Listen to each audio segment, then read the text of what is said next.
Welcome back to It's Only Money, Real Radio's #1 finance show. That's right. I'm Ryan Holmes, and we are with Scott Brown of Edgewater Family Wealth. EdgewaterFamilyWealth.com is the website. The number 407-648-1881. I remembered it, Scott. That's not what happened. I'm making sure our partner in crime, Tammy, is here. Tammy, how are you doing, sir? I'm doing well. How are you? I'm doing excellent. Scott, how are you doing this beautiful Sunday morning? I'm fantastic, my friend. Fantastic. And excited about the numbers, although I'm gonna have to put your feet to the fire. It's about time we record the numbers intro song. Okay, we will get that done. I'm actually in talks with the band right now about getting some stuff done, right? And we can get a fully produced situation. Love it. Full orchestra? Maybe like half orchestra. All right, that's like a fourth of a clarinet. Right. That's appropriate. Yeah. Well, let's jump right into the You'll numbers. be singing, Ryan? maybe. I was hoping to get you on some vocals as well, Tammy. Tammy's got some have to chops. wait I'm going to a tell you little. right now. He does a rousing rendition of Tammy's Got a Gun. Yeah, dad jokes. No, I'm not. No, that was a dad joke, but I'm also not kidding. Oh, okay. Sadly. All right, well, let's get away from that nonsense and get straight into some numbers. The numbers are, and we're going to get to industrials and commodities and all those fun things people can't wait to hear about. The price of copper, exciting topics like that. But in the meantime, Tammy, I was looking at Twitter at the end of the week, and I was noting that the stock, where's the stock right now, Tammy?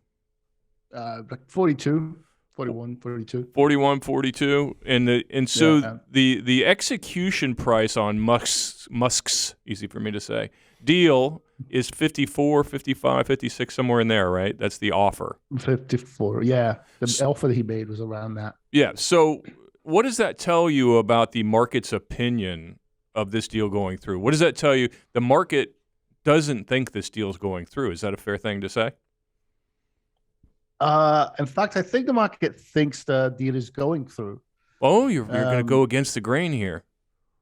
Well, that's because, again, it's Elon Musk. There's a lot to do with that. He usually, the consensus goes as the person who eventually does everything he says he will.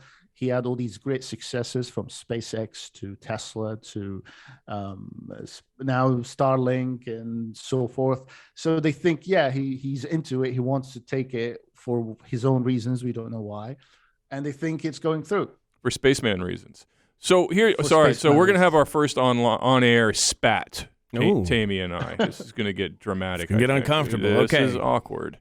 I don't think the market thinks the deal's going through. And the reason I say that is because you got a stock trading, I think it's actually below 40 now, that has a takeover price of 55, 56. So if the market thought this deal collectively, I'm not saying it won't go through, but I'm saying the general feeling amongst market participants is defined by where the stock price is. And the stock price is well below 35% below the takeover price, which tells me people currently trading in Twitter do not believe this deal's going through. So, I mean, they could be wrong. I could be wrong. I actually don't really have an opinion other than to say the market doesn't look like it believes it's going through. How do you feel about that, Ryan? I think it's interesting because Elon is actually a very successful businessman on top of being the ultimate troll at the same time. So I feel like sometimes he's playing a version of 3D chess that we're all unaware of. Mm-hmm. This all seems like a move that a sort of quote unquote evil genius would make. Mm-hmm. But I also understand that if the deal doesn't go through, he opens himself up to a lot of liability. Mm-hmm. And that's kind of where I lie on that one, because what's the benefit of doing it? Twitter has literally made no money. And then I don't know if you saw the most recent video that came out from Project Veritas about it was one of the higher ups in Twitter and basically got catfished. And so this Twitter exec was saying like, oh, hey, we don't really believe in free speech necessarily. That's not what we're here for. We're here to put out a message. Like, all this is on tape. It's crazy. And then, Ouch. And then speaking on Elon Musk personally, he says, well, he's, he's special needs, right? He's literally special. Whoa. talking about his Asperger's. Whoa. And that was the video that just came out yesterday, I believe. Fun. And so it's interesting. And when you get somebody like a CEO like Elon, a lot of it's about ego. A lot of it's about. You think? Yeah. So The guy likes to see his name in print. So I don't think Yeah. he's cares about the market at this point. He's just going to do what he's going to do, which is an interesting element in and of itself. Well, I mean, and I've followed the guy's career for a very long time now, and money is not his motivating thing. It's a tool for him to accomplish what he's trying to accomplish, and I think many of those things are good. But where I think he's gotten over his skis here, and again, I'm nobody to him, but if I had to guess, the market believes he's over his skis here, and the reason for that is, he had to leverage Tesla, which is now trading at half the price it was trading at not that long ago, and considerably less than it was trading at when he initiated this deal. Right, so Tesla shareholders are not super pleased right now with what's transpired. So I would argue that if the deal doesn't go through, which I think there's a 50% chance of, he could lawyer his way out of this. Is that stock will drop considerably more if this deal doesn't go through. So I think for Twitter's sake, they better hope the deal goes through. I think Elon's probably on the fence and not sure he wants to pay the price, and he's talking about the bots and all the things that are going on. But I think it's a fascinating story, and it's a drama we're all getting to watch. I wonder if it's a gambit just to get a sneak peek behind the curtain of Twitter without having to really pay for it. Because I know he's curious in how many bots there actually are, what the real actors behind them are. I mean, it depends on who you believe, really. I've seen stories for both. Like Twitter is supposed to have 280 million users, right? Something crazy like that. But I've also seen researchers' videos where they're like, it's probably about really a fourth of that is actual users, right? And the rest are fake accounts, yep. whether bot fake accounts or like, hi, I'm a piece of cheese, and they're just role playing as cheese, So, yeah. But so instead of that being one person with one account, that guy has like 4 different accounts they're all trying something with. So he's got an argument there, and I do think, especially with people from Twitter openly saying they're trying to control a message necessarily, whether for good or for evil, that does exist, and he doesn't like that either. Yeah, no, and I don't know. I don't know the guy, so I don't know how principled he is about free speech. I mean, the bottom line is, you could. I don't want to get too deep into this topic because we might not be able to crawl out of this hole and get back to the actual numbers. Tammy, hang on there, Tammy. But I mean, I think, yeah, hold on.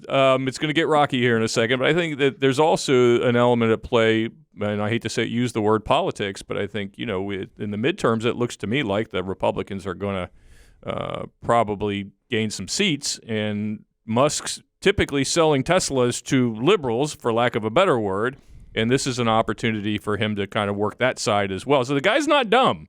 He kind of knows what he's doing, but I am going to say, numbers-wise, the stock market, in my opinion, does not believe the deal's going through. But also, you're saying Tesla's jumping, it's lost a big chunk of its market share and market value.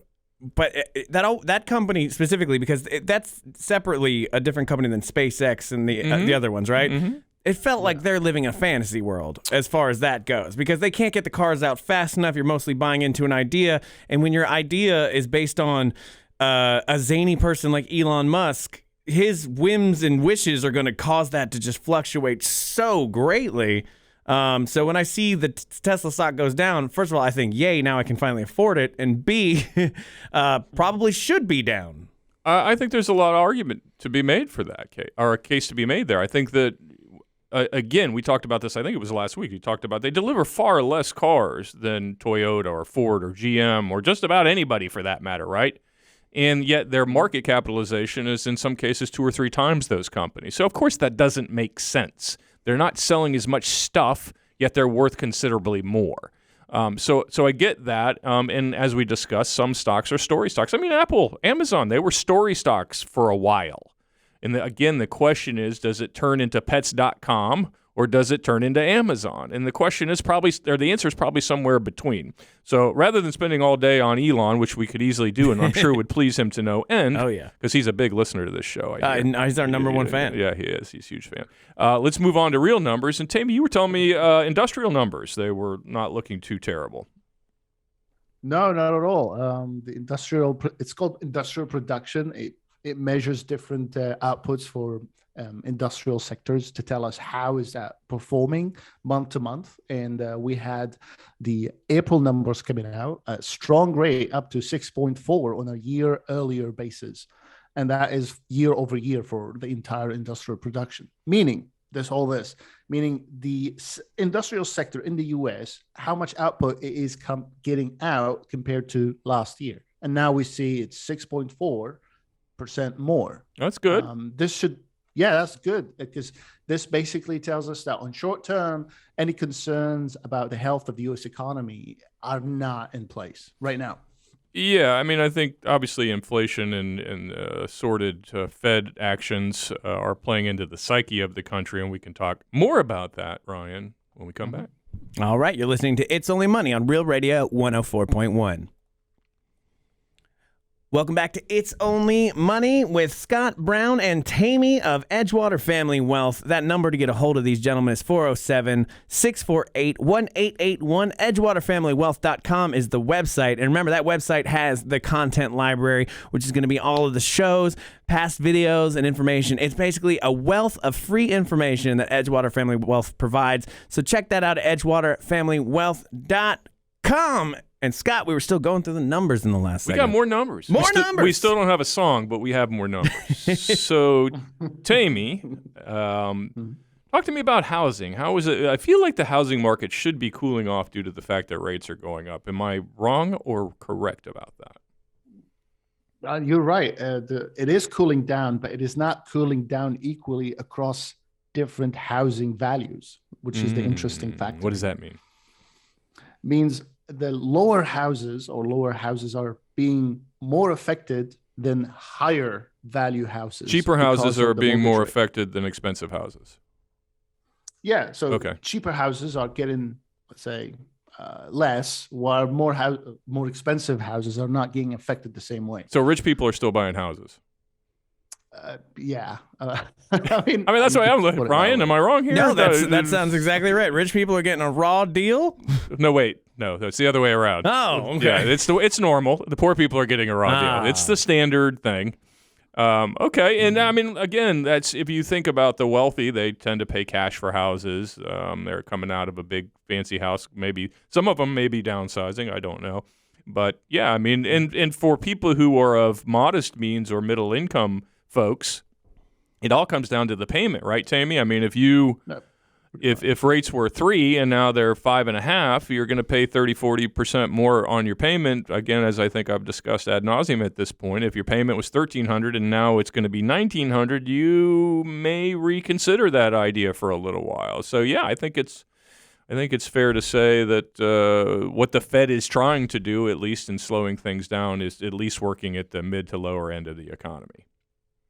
Absolutely, yeah. I mean, just the other day I was checking, paying $200 extra on your mortgage will significantly drop your payment in years and in interest. Such a small drop. But on the long term, it does help a lot. Yeah.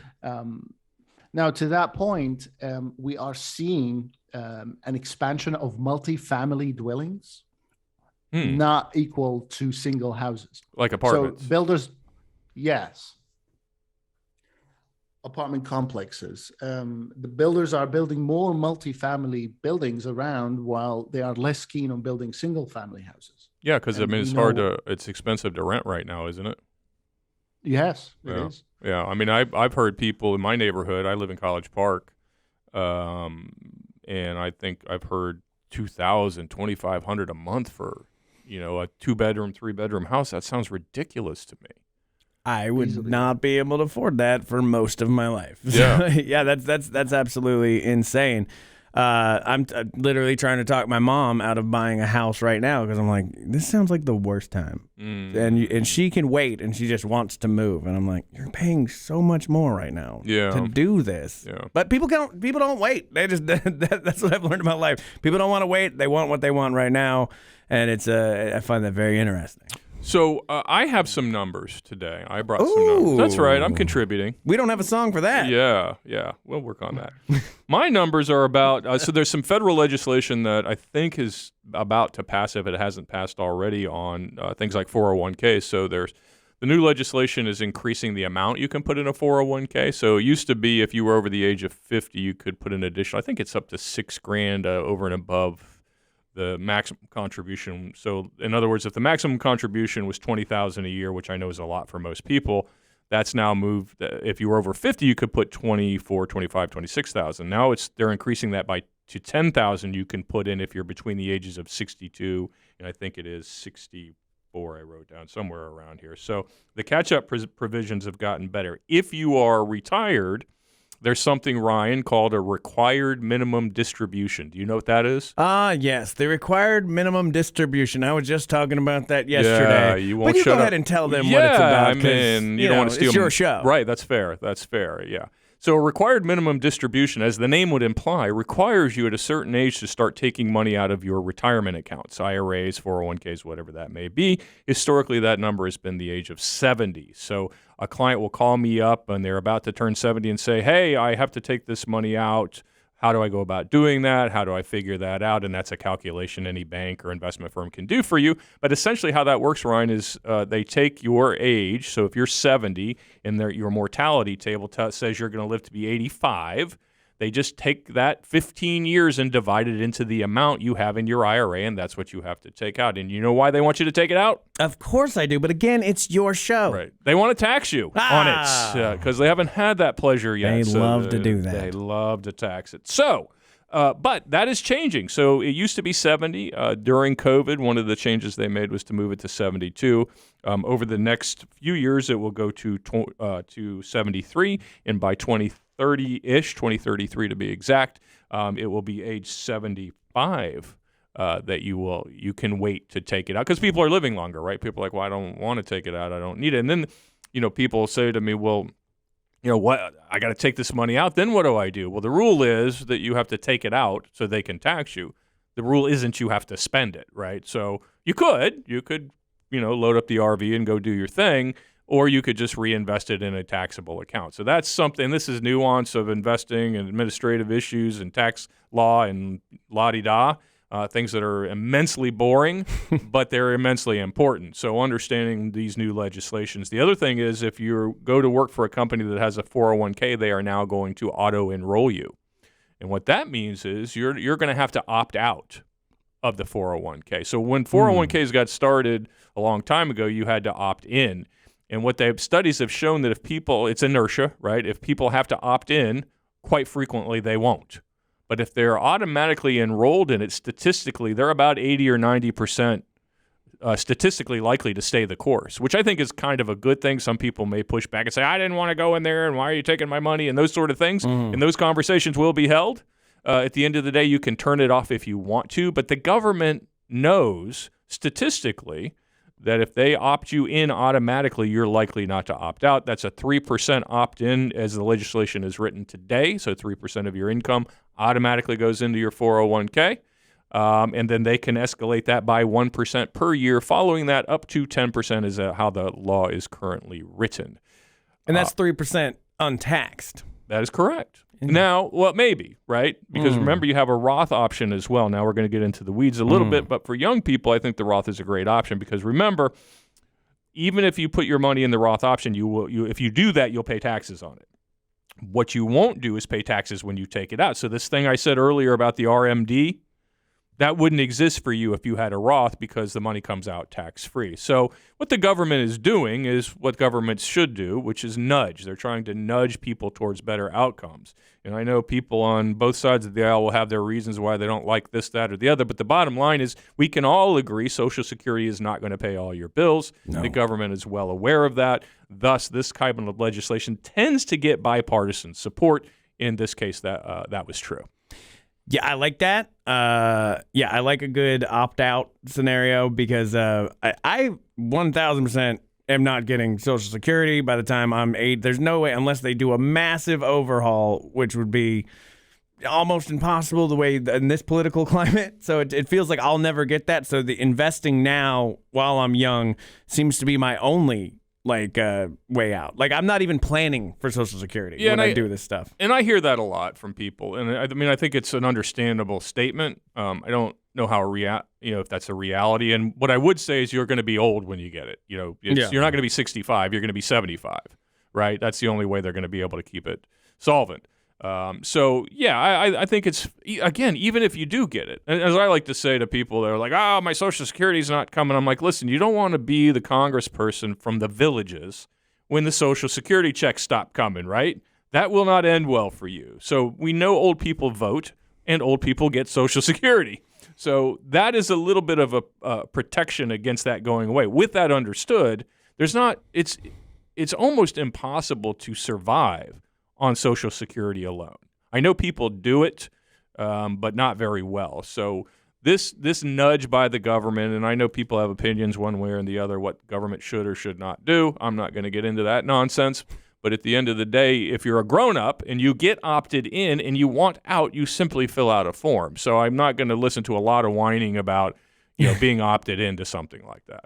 I like when I various stock trading apps that I use. They for my company, for iHeart, they're like, oh, here's your 401k for your company automatically. Yeah. That was just part of the process of signing up, and I didn't even hit anything. I had to opt out of that, and I was like, oh, it's kind of nice actually. Yeah. Yeah, well, I think people are creatures of habit, right? And if we don't push them towards good outcomes, a lot of people won't have them. I don't know why that is. We know people don't always act in their own best interest. We see that time, it's why people smoke and they drink too much and they don't exercise and they eat a lot of Big Macs and all that sort of thing. We know that people don't always act in their own best interest. That's what I like to think people are doing while they listen to this show on a Sunday morning, Scott. All of those things that you just said. Smoking and eating a Big Mac? Smoking, drinking, eating a Big Mac, just enjoying some It's Only Money on a Sunday morning. And if you want to get a hold of Scott, EdgewaterFamilyWealth.com. That's the website. Like I said, they have that contact us part, and they also have the content library as well. Check that out. It's free, and it has a ton of information. We'll be right back with more It's Only Money on Real Radio 104.1. Welcome back to It's Only Money with Scott and Tammy of Edgewater Family Wealth. EdgewaterFamilyWealth.com is that website you want to go to. Also, 407-648-1881. And this is a financial show.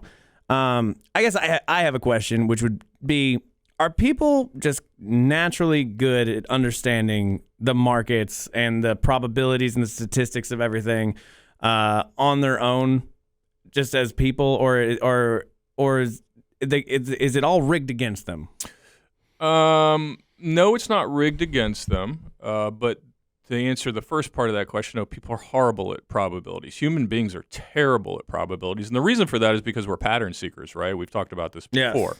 Yes. When we're taught, our ancestors were living in the plains somewhere thousands and thousands and thousands of years ago, they had to know where the water was or where the spring was. There was a pattern. That's where the water came out. Okay, well, that's also where the animals went. Okay, well, that's also where the soil is the most fertile. That's where we can grow the most crop. These were helpful things determining patterns. It's a good pattern to know what time the train comes, right? If the train comes every day at this time, I need to be here. If my wife is really grumpy before dinner because she gets hangry, that's a pattern I need to identify.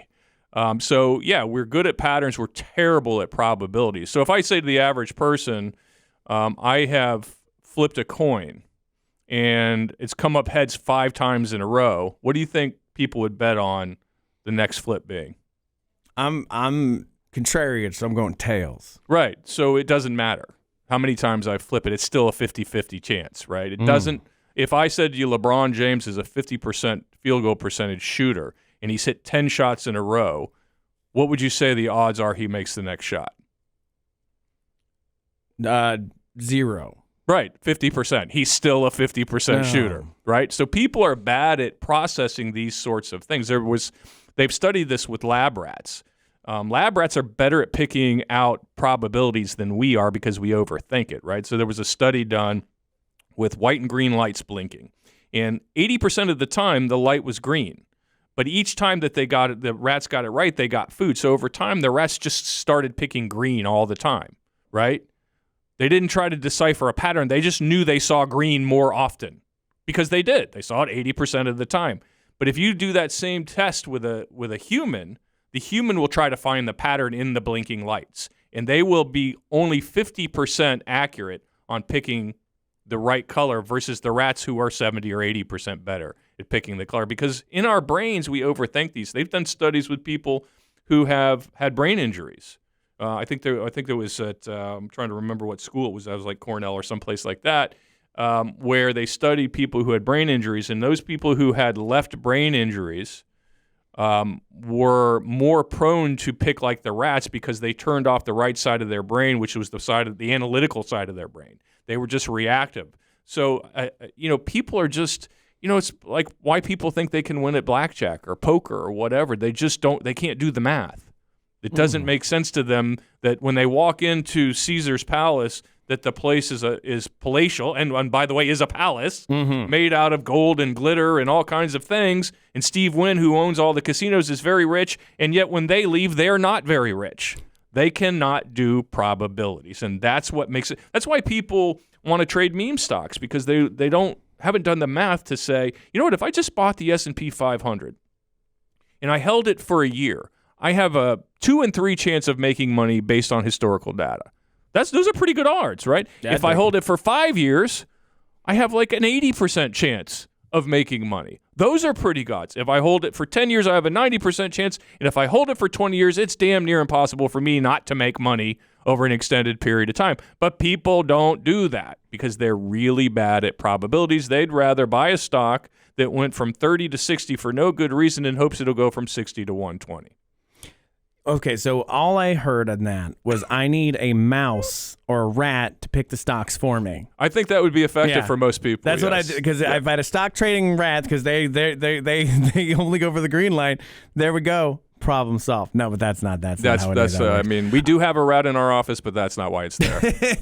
I actually he's my guy. When I use Edgewater Family Wealth, I use Cheesy the rat. Yeah, which is very good. He's our best stock picker, by the way. So why don't people just do that then? Like, what if the S&P 500 is shown over this amount of time?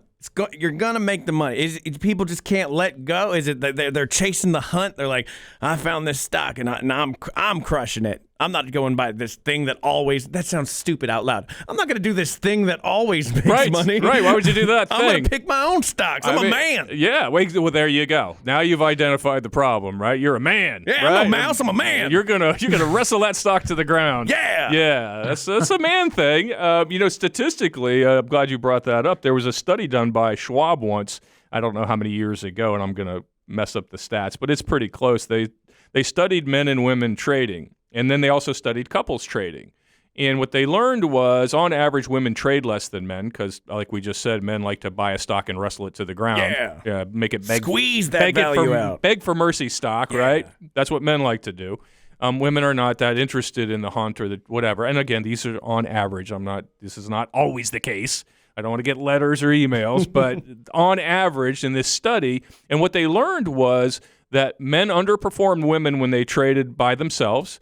What they also learned is when the couple, a married heterosexual couple, had a joint account, that the account did better when both parties had to sign for a trade. And what I mean by that is they had to get the approval from the wife and the husband to do a trade. Those accounts did better when only one person needed to make the trade. So 2 things to learn there is, 1, 2 heads are better than 1. The other one is, husbands are worse at, in this example, than their wives at trading. They want to win. They want to conquer. They want to tell their buddy about the trade they did at the bar. They want to brag. They want to say, I'm smarter than you are. And none of those things, people, are true. And like you said, why wouldn't you do the thing that works most of the time, if not all of the time? Well, that just ain't fun. No, it's not fun. But to be fair, women are used to men underperforming. Whoa! Hey! Dad jokes! But yeah, I can totally see that, because I just sit there and look at the stock apps, and I'm just like, okay, do I make my move now and get rid of this one, move it around, blah, blah, blah, because it feels like I have an impact on the market that way, even though I don't, because it's like me sitting at the roulette table and watching the numbers. I'm like, I feel like I know what's going to come next, even though Scientifically, none of that matters. Yeah, because you read it in Money Magazine, which has been sitting at that Publix rack for about 3 weeks now. You're really on top of the data, aren't you? Those pages are very glossy, Scott. They are shiny.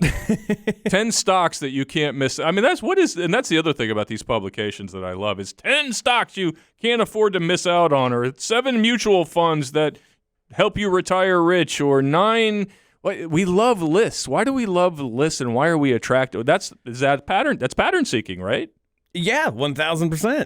I mean, if those are the top 10, right? I look at it like, okay, well, they have a bunch of smart people. Mm-hmm. They've written words. They've sent it to a They've printer. written words. Yep, got that. And they've got this list. Yep. Now, I see people at the grocery store, Scott. They're not always opening up the magazines. I'm opening the magazines. Right. I'm the smart one. I've You got are, the info. right? I've got the list Yes. now. They're over there reading whatever about Bradulina or whatever. Yep. And I'm here with the stocks. It's a secret list. Only I know about it. Yep. Bam, make money. Because it's in Money Magazine. Exactly. And the name of the magazine is Money. Yeah, it's not called Not Money Magazine. Exactly. That would be almost as bad as writing a book that says I never made anyone rich. Oh. Yeah, I'm fascinated by what people convince they're reading, whether it's the Wall Street Journal or Newsweek or the Orlando Sentinel, that they'll come in and they'll say, hey, listen, I got an idea. Well, where'd you get the idea from? Well, from the paper. Well, don't you think other people read the paper? And if it's in the paper, didn't it probably already happen, whatever it is you're reading about? They've come to the conclusion that if they read about a merger between XYZ company and ABC company, they're the only ones who read that article in the Wall Street Journal that day. And, oh, by the way, 3 hours later when they call me, they're still going to be out in front of this thing. Yeah, I'm picturing now just most people who don't use a financial advisor. It looks like in a TV show or a movie where they've got the red strings and they're trying to connect all the dots, and it looks like very conspiracy theory, and they're like, but I know the answer. Yes. And that's how I get there. And I imagine that's not how your office looks. No, that's exactly how my office. We got a lot of red string. Yeah, you should see the rat's office. It's even better. He's got the corner office. But if you would like to talk to Scott or Tammy, they are with Edgewater Family Wealth. Again, that website, edgewaterfamilywealth.com. Check out the content library. Send them an email, edgewaterfamilywealth@raymondjames.com, too. They take time and answer those emails as well. The phone number, again, 407-648-1881. And we will be right back with more It's Only Money. Welcome back to It's Only Money here on Real Radio. I'm here with Tammy and Scott Brown of Edgewater Family Wealth. EdgewaterFamilyWealth.com is the website, and we do answer emails. You can send those emails to EdgewaterFamilyWealth@RaymondJames.com. Of course, you can always hit the Contact Us section on the website. I got some interesting questions here this week because people are loving the show, by the way. I don't know if you've seen the reviews at all, Scott. People leave reviews and then little 5 stars and stuff. Really? Yeah. Stars? We get stars? We have so many stars. That's oh, my awesome. God. No, but it's very fun. This question comes from Maggie in Apopka, the APK. Mm-hmm. I like how it starts out. It just starts out with, I know, S&P 500, comma. Mm-hmm. But what is really the best investment I can make right now? Wink face. Wink face. Now that really throws me off. I think they want a hot tip, maybe. But you I'm not always telling- say S&P 500 will make you money. Yeah. But if you're not doing that, what would you do right now in this, let's call it, tumultuous market? Yeah, that's a good description. So, I mean, I use the S&P 500 as a proxy. I don't mean you should just buy the index. I'm not saying that's the only option for you. I just use that as an overall kind of a catch-all to say markets on average grow and improve productivity. Companies get more productive. They get better at what they do. They improve their service. They improve their good. They produce it cheaper. They produce it better. They produce it faster. Or they go away, right? That's how capitalism works, at least partially. So I would say that what you would be buying now are things that you wanted to buy 6 months ago and said were too expensive. Like if you said, well, I want to buy Microsoft. Well, but doggone it, it's so expensive. I wish I could go back in time. Well, you just did. You just went back in time. You know, Microsoft's down, I don't know what it's down, 25%. Tammy can check that for me, but I think it's down about 25% would be my guess. Apple, same thing. If you said, well, I wish I could have bought Apple 6 months ago, well, guess what? You can. Tesla? I wish I could have bought Tesla a year ago. Guess what? You can. It is also priced where it was. So, you know, if I'd have asked, what's her name? Mildred? Maggie. Maggie. If I'd asked Maggie, hey, when Tesla was trading at $1,100, if you could buy Tesla now at $700, would you do it? What do you think her answer would have been? No. Because Maggie sends winky face. Yeah. But I'm going to say, Maggie, you should do it. Yes. I think Maggie's smart. I think Maggie would say, yes, I would go back in time and buy that stock at $700. Oh, yeah. But now if I ask Maggie if she wants to buy Tesla at $700, what's she going to say? She's going to say no now. No, why? Because she needs to go back in time. Right. Back when it was good, because she doesn't know it's going to go up. Yeah, it might go to 500, Scott, or it might go to 300. Yeah, it might. Also might go right back to 1,100 before the year's over. I don't know the answer to that. But what I'm saying is there are quality companies out there who have nothing to do with tech, Kraft, Procter & Gamble, whoever it is, that are trading 10, 15, 20, 25, in some cases 30 or 40% below where they were trading 2 or 3 months ago. And so if you want to overthink it and pick the best one, here we go again, right, Pia? This is, so this is the guy's going to go, I want to pick the best one so I can tell my friends on the softball team that I picked the best one, right? Stop it. Pick good, solid companies that are now trading at 25 or 30% less than they were a few months ago. Could they be trading at 40% less? Absolutely. That could happen. So what? Right? So when I use the S&P, I'm really using it as a proxy for good quality companies that we can buy and own for the long term, which I know is not all that sexy or exciting. Man. Oh, well. Next email. This comes from Nick in DeLand.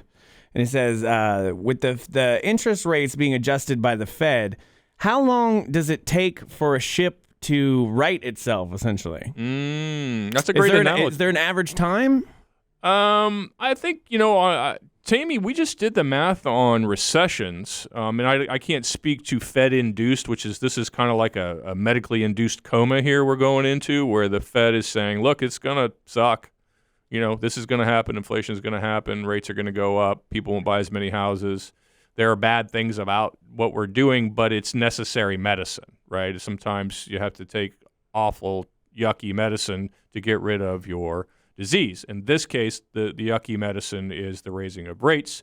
So I think, the amount of time it takes in a recession from, if the market, I think, Tammy, we just did the math on this. If the market's down over 18%, and I think that's the number we use, we did a study on this, typically it takes about post-1929, not including the Great Depression, which I think Tammy can talk to, but in the last 40 years or so, it takes about 450 days to get back to snuff.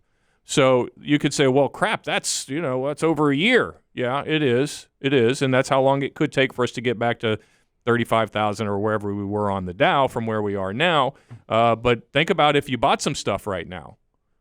You would participate in that 450 days of what historically has been growth, right? And again, I'm not saying that's the case. And certainly if you throw, Tammy, do you remember the number from 1929? If we add 1929, the Great Depression, it's more like 700 or 800 days, right? Yeah, 850. Okay, so there you go. It's 850 days. So to answer your question, in modern times, it's about 400 and some change, so about a year and a half. If you throw in economics that really don't exist anymore that occurred back in the Depression, the number's more like 2 or 3 years. But again, doing nothing is an option. Your stuff will come back. It'll pay you a dividend if you have good quality stocks that pay dividends. But if you're buying now, you're likely to benefit from that. And I would like to add, in the 70s, we went through a period of almost no growth. If I was a little boy back then, but there was a lot of the rates were high, stagflation, gas prices, a lot of nasty stuff was going on back then. But the market still earned about 3 or 4% a year, and you know why that is, Ryan? Why is that? Dividends. I think people underestimate. If you look at the growth of the S&P 500, and let's pretend the number 7.5 over the last 100 years, it's not that, but it's close. Of that number, about 30 to 40% of that growth came from dividends that those companies were paying. So I think a lot of times people underestimate the ability to get paid while you wait. That's kind of how I describe if you buy a good quality company that pays a decent dividend, you're going to get paid while you wait. So I think there's a lot of things to consider, but to answer the question, Nick's question from D-Land, the answer is it's anywhere between a year or 2 or 3. Okay, well, that's good to know. Now, this is a question from me.